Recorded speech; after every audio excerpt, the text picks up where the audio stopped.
Good evening. I'd like to call this meeting of the Lancaster County Council to order. I ask that the clerk note for the record that a quorum of council is present, that public notice of the meeting, including the meeting agenda, has been posted the required length of time in the lobby of the County Administration Building and on the county website, and that the news media was notified of the meeting time and place. I welcome you to your county council meeting. I would ask that you take a moment to turn off or place on vibrate any cell phones or pagers. Thank you for not wearing any hats or caps in the council chambers. And please be considerate of others in the room by refraining from conversation during the meeting. I ask that you please stand and join Council Member Charlene McGriff for the invocation and the pledge of allegiance this evening.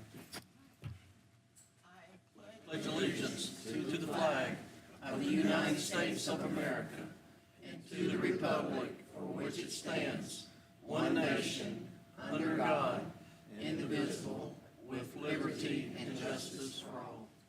Let us pray. Heavenly Father, I ask for prayers for our country, our state, and our community here. I ask for prayers for our citizens, for my fellow council members. I ask you for wisdom and knowledge as we move forward through this agenda tonight. I ask you this prayer in your name. Amen. Amen.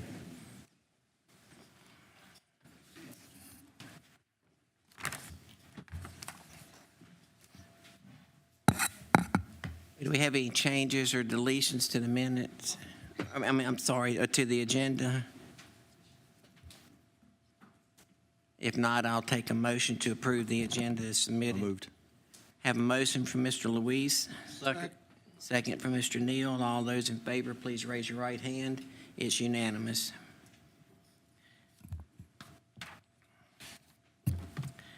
Okay, now we come to citizens' comments. Please bear in mind that this is not a period of dialogue with council or a question and answer period. This is your opportunity to address council with your concerns.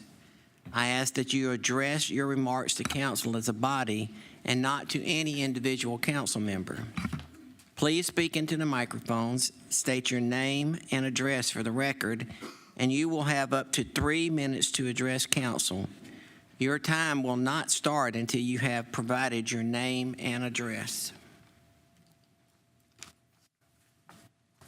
First, we have Walter Comer.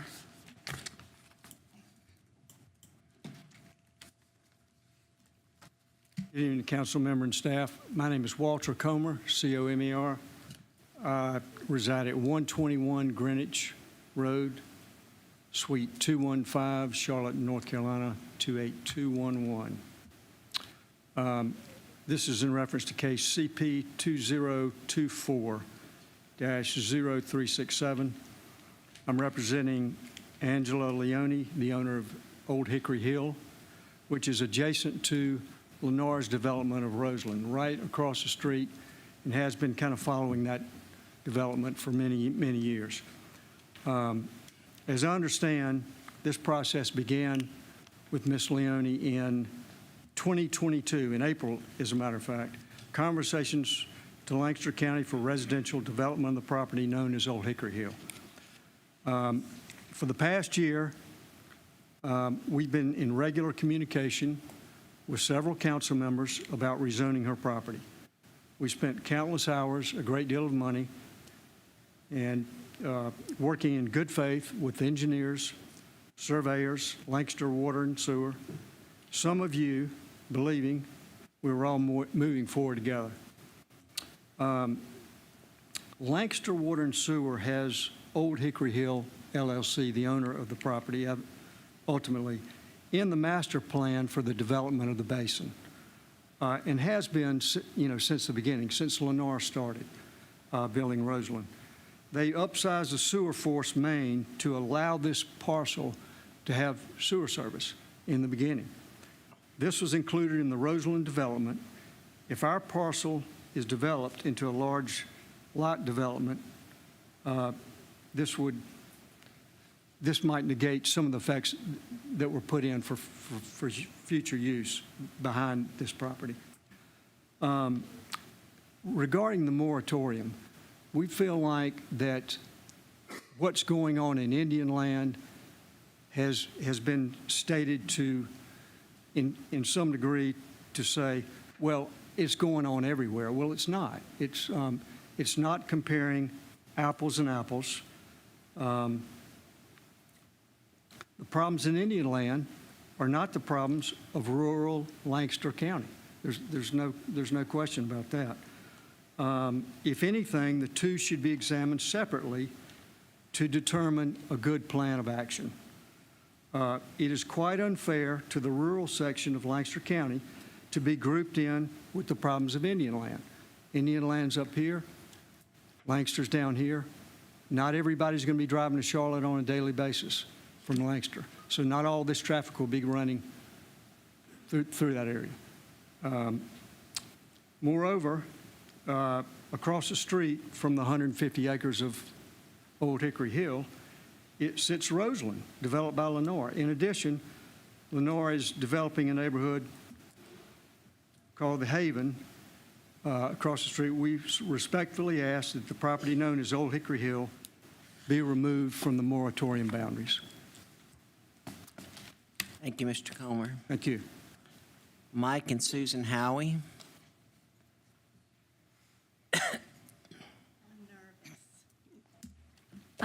My name is Susan Howie. My husband, Mike Howie, has asked that I stand up here and speak for us, so I'm up here now. I retired 7 years ago after 42 years of teaching in Rock Hill, Fort Mill, and Indian Land.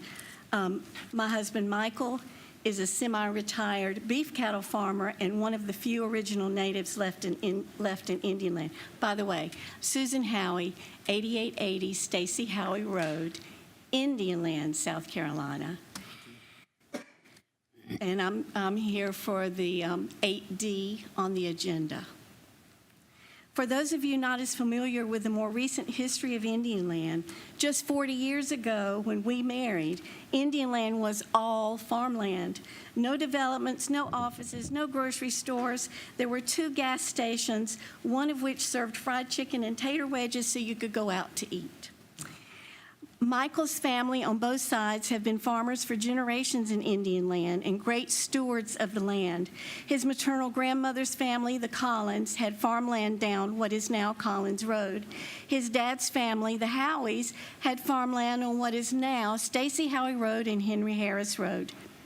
His family have always served our community well. His mother even served on the Indian Land School Board when it was separate from Lancaster, and also served for several years in the voter precincts for Indian Land.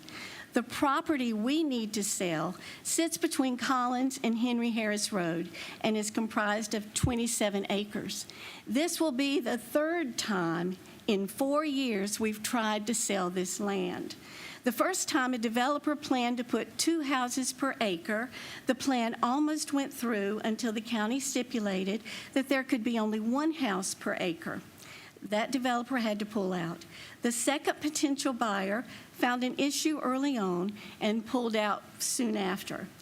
This time, the developers we're working with came to us with a carefully crafted plan that took in consideration all the stipulations put forth by the county over the last few years. The plan puts only 16 high-end homes on our 27 acres. It is a by-right plan with minimal impact on traffic and schools. Sewage easements have already been obtained from the neighbors. Their preliminary plats were turned in and fees were paid before your meeting 2 weeks ago. The developers did everything they could to ensure their plan would go through. Michael and I are desperate to have this property sold sooner than later. We both have urgent medical needs as well as physical needs in our home that need to be met. Our daughter and her family in Chester have urgent housing needs that we want to help them meet. I just want to tell you, thank you so much for your consideration, and thank you for allowing me to be here. Gordon Johnston.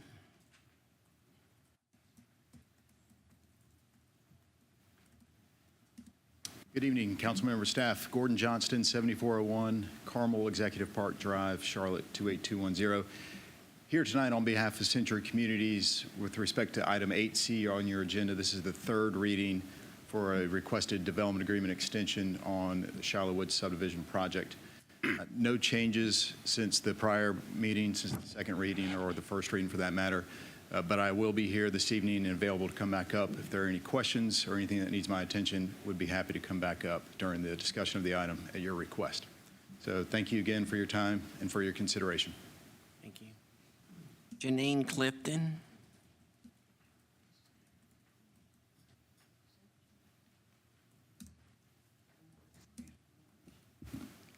Good evening, everybody. Janine Clifton, 2023 Oliver Terrace, Indian Land, South Carolina.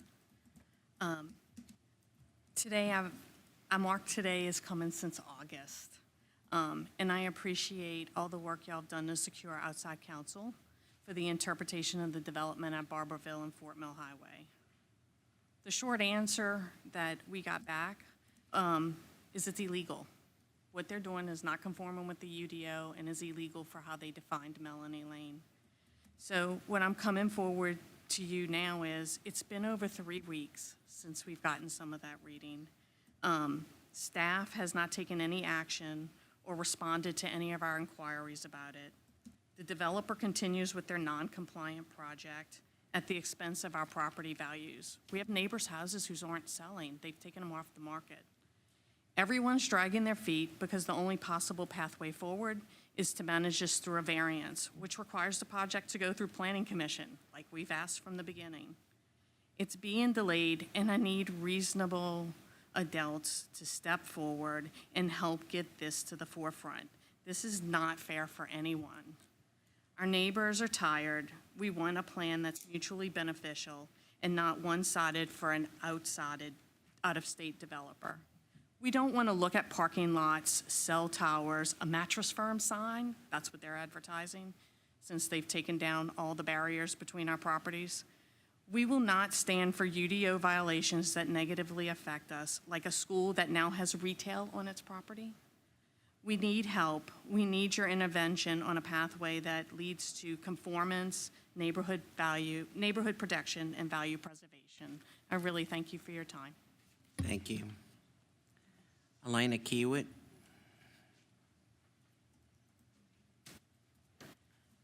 Good evening, Elena Kiewit. I am at 6000 Fairview Road, Charlotte, North Carolina. I'm here for item 8B for my third reading of ordinance 2025-1982.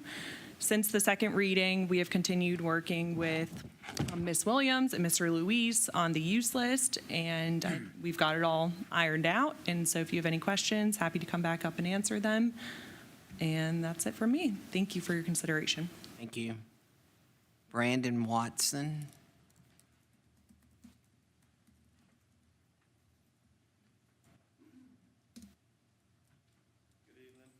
My name's Brandon Watson, 3455 Cedar Circle. Coming here to talk about the Dooley project that's recently going forward.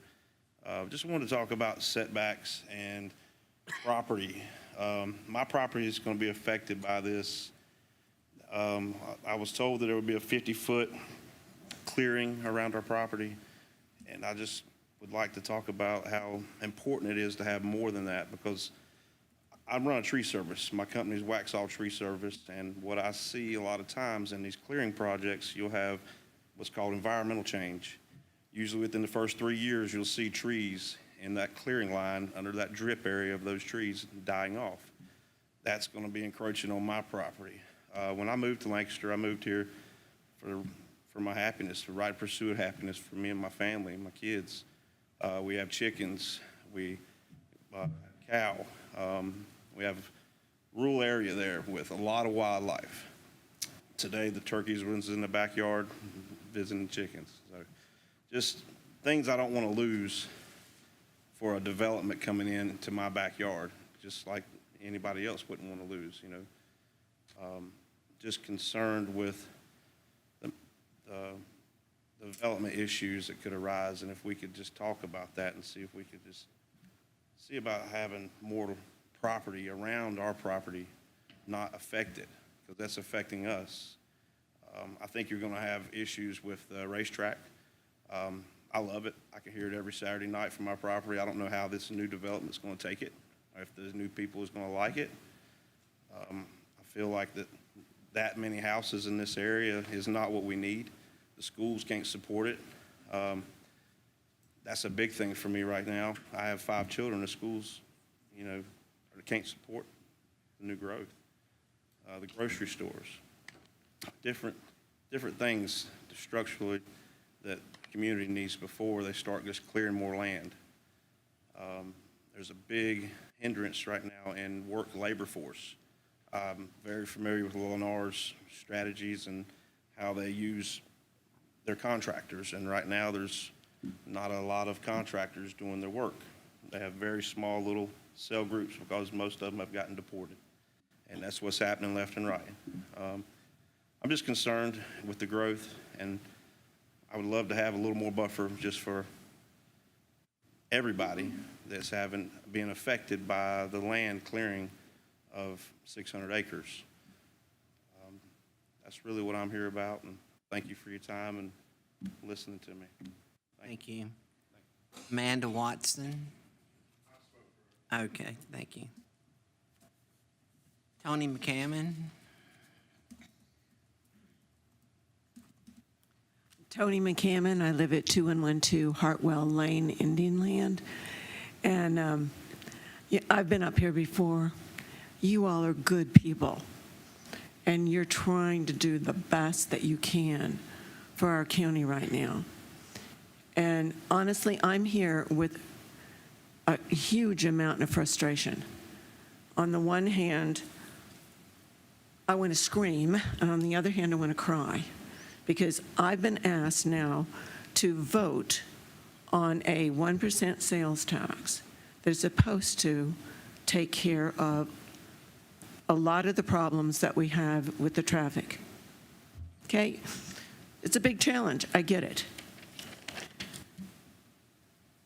And at the same time, I, along with thousands of other residents of Lancaster County, are desperately trying to believe that this 1% sales tax is going to do what we think it's going to do. Whether or not that's going to happen is really kind of a big question mark. But the biggest problem for me is today, this morning, for the very first time, I read an ordinance that was put into place in 2021 by this council, minus the 3 new members, that forgave all the development fees prior to October the 1st, 2021. That amounts to 34 million of the 36 million impact fees that were due this county. Let me say that again. For me, the shock of seeing that $34 million out of $36 million of impact fees were forgiven, it was shocking. And I cannot imagine what was going through your minds when you did that. Impact fees are important. They're viable ways of a county to get revenue. Would we have the same degree of problems that we have in this county now if we had that $34 million? Please don't make the same mistakes going forward with impact fees that you made in 2021. Please. I appreciate the fact that you listen to us and that you're willing to respond. But we need you to be firm on this moratorium and impact fees for the growth of the county and for your citizens, not the developers. Thank you. Jean Dole.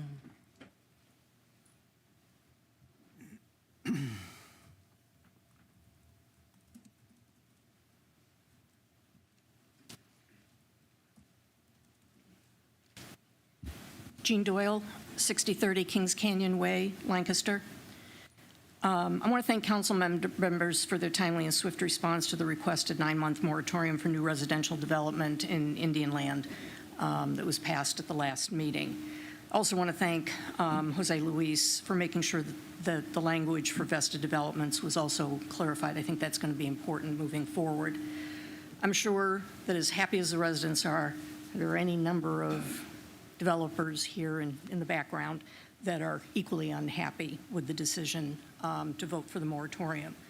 As Stuart stated, the moratorium is just a Band-Aid, and until the new UDO is completed, there's a lot of work that needs to be done. I remember going to several of the forums, and I don't know if it was 21 or 22, to discuss education, land use, and transportation issues in Lancaster County.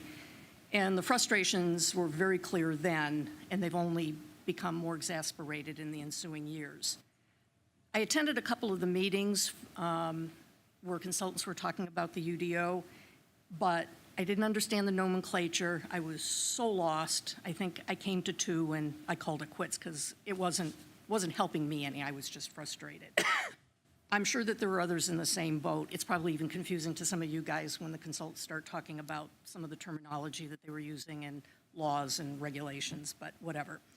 But it's not an excuse, for the council for not making sure that the UDO is completed. I don't think we're out of timeline. I remember it being a many-year project. I can only imagine how massive the UDO project is and how much time it takes to complete.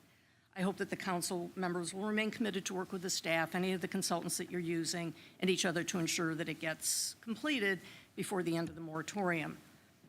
As a resident, I'm kind of curious. I have no idea. Is it 40% done, 50% done, 60% done? I'd love to know how much there is to be completed.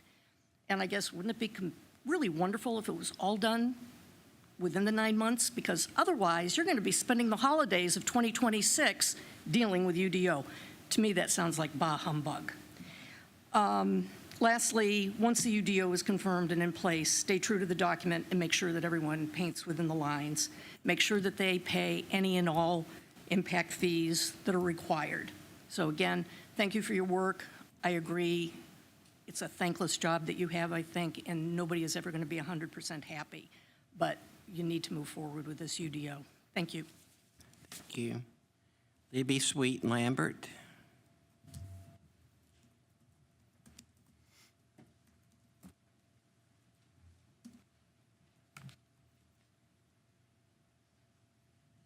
Libby Sweat Lambert, 3480 Activity Road, Lancaster, P.O. Box 4, Van White, South Carolina. The most important thing is I live at 3480 Activity Road, and that is directly being impacted by the Lennar and MPV projects that are on the table right now. I sat through the meeting the other night, and I was pretty astonished at some of the things, but I have spoken to every single one of you on the phone and some of you in person, and I've made it very clear I am opposed.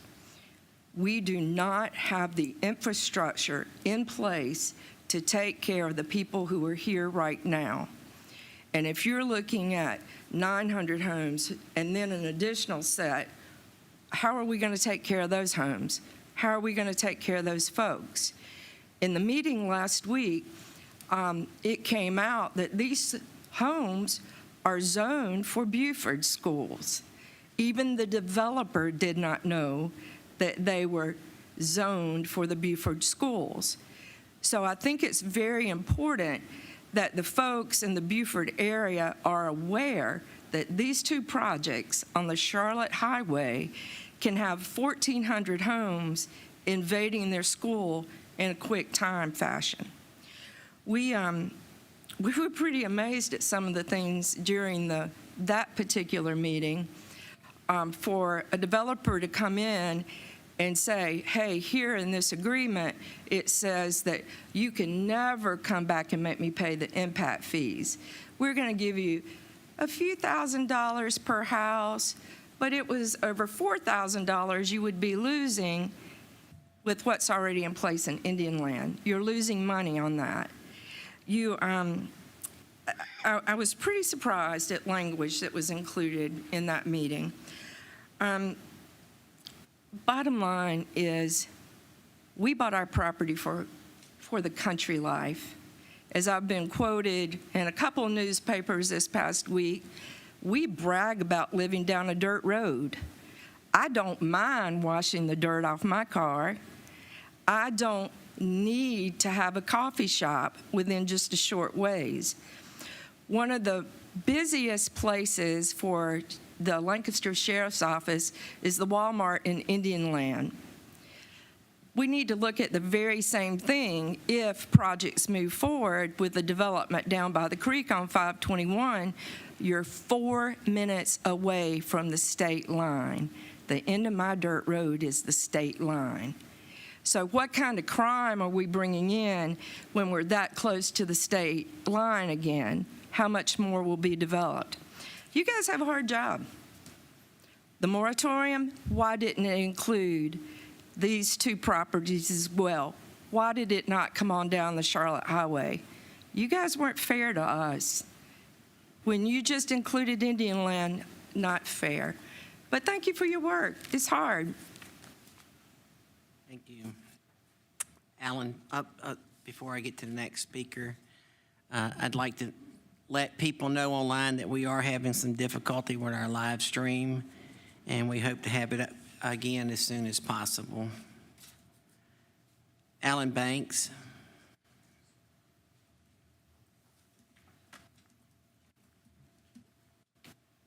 Good evening. My name is Alan Banks. My address is 2030 Airport Flex Drive in Charlotte. I'm with Keystone Custom Homes, and I'm here to talk about a project that we know as the Collins Road development, but I think you now know it better as Mike and Susan Howie's family land and their desire to move on and do things with that. But I am asking that the Collins Road development not be swept into the current pause on residential development. Although the project was not approved, it was submitted prior to the motion being made. I only have 3 reasons for this that I would ask for you to, any requirements for a traffic impact analysis, either by Lancaster County or by South Carolina DOT. Second, the homes we build, Keystone Custom Homes, will be in the top 25% of the market. These will be very nice homes built on large lots with appealing elevations, 3,000 plus square feet, no vinyl siding. These are desirable homes that, once again, are selling at the upper end of the market and will contribute meaningfully to Lancaster County's fiscal budget going forward through the property tax. Third, I would ask you to consider that the request is really consistent with the spirit of your current Lancaster 2040 comp plan to grow responsibly, align projects with infrastructure, and protect quality of life. Now, much of the conversation about the moratorium has centered around cooling the fastest growing areas of the county while the county updates the plan and the tools. But I would say it's not about halting low impact plans consistent with infill everywhere. That's what I would have you consider. Does our project impact that? Without the need for the TIA, the traffic impact is minimal.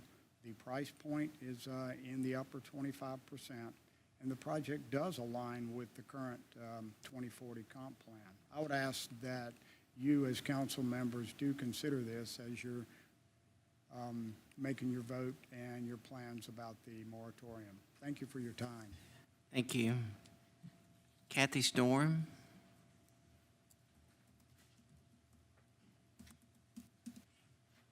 Good evening. Kathy Storm, 5025 Redwood Grove Trail in Indian Land.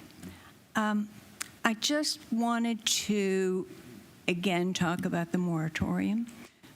I missed the meeting that particular night, so I just want to make sure that I'm on track. The moratorium was celebrated everywhere on any social media that you go to. Oh, it's done, it's done, it's done. I don't believe that is true. If I am correct, we still have 2 more readings to go through.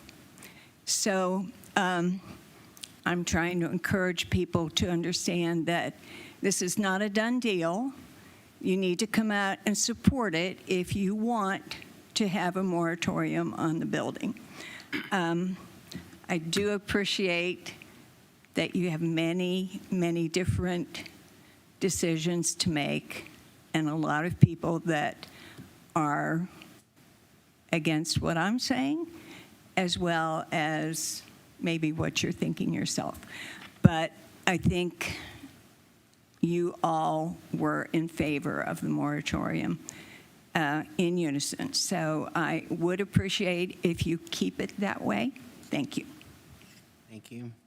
We do have some electronic submittals. Ms. Simpson?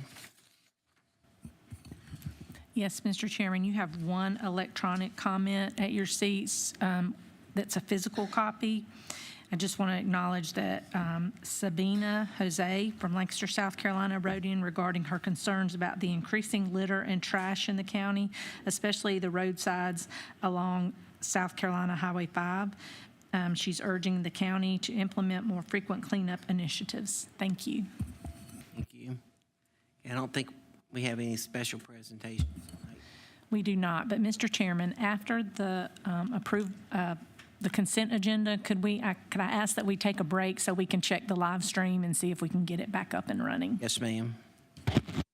All right, we'll go on to item 7, our consent agenda. Do we have a motion to approve? Mr. Chair, I move to approve consent agenda items 7A, 7B, and 7C. We have a motion from Mr. Mosteller. We have a second from Ms. McGriff. Is there any discussion? All those in favor, please raise your right hand. All those opposed, it's unanimous. Okay, we're going to take a 5-minute break and see if we can get our live stream going again.